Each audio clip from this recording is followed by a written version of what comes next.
Bismillahirrahmanirrahim. Assalamualaikum warahmatullahi wabarakatuh. Jadi video ini dibuat untuk memenuhi tugas dari mata kuliah kecerdasan buatan, di mana tugasnya itu membuat video yang membahas tentang materi dari kecerdasan buatan.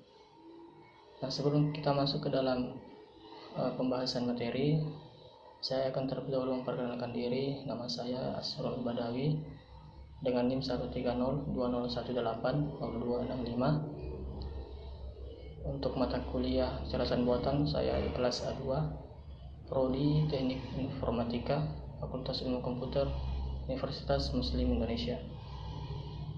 Dan tanpa berpanjang kali lebar lagi, langsung saja kita ke pembahasan. Baik, kali ini kita akan membahas tentang perbedaan 3 model representasi ruang keadaan. Ruang keadaan yang dimaksud adalah proses untuk memecahkan masalah. Jadi ibarat kalau kita bermain catur itu, tujuan akhirnya kan membuat raja lawan itu tidak lagi bisa bergerak atau skakmat ya, itu tujuan akhirnya. Nah, proses untuk sampai kepada skakmat itu disebut dengan ruang keadaan. Jadi istilahnya proses pemecahan masalahnya.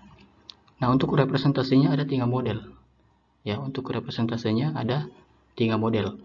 Dan kita akan membahas perbedaan dari ketiganya.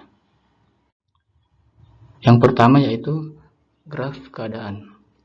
Di graf keadaan terdiri dari node-node yang menunjukkan keadaan, yaitu keadaan awal dan keadaan baru yang akan dicapai dengan menggunakan operator.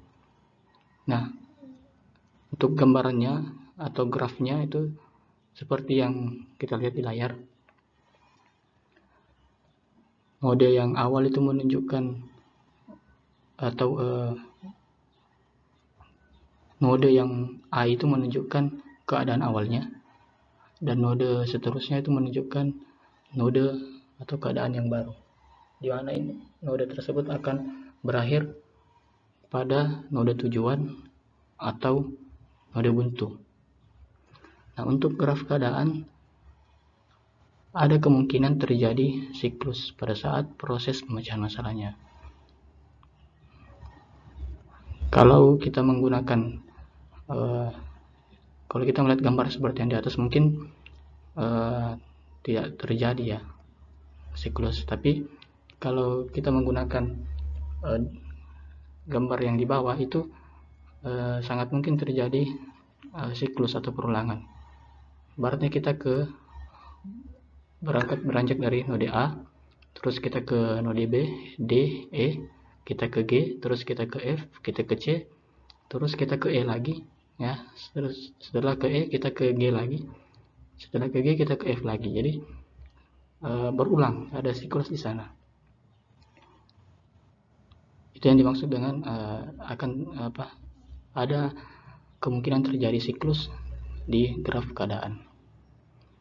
Yang kedua ada pohon pelacakan, di mana untuk pohon pelacakan ini digambarkan keadaannya itu digambarkan secara hierarki ya, seperti pada gambar ya.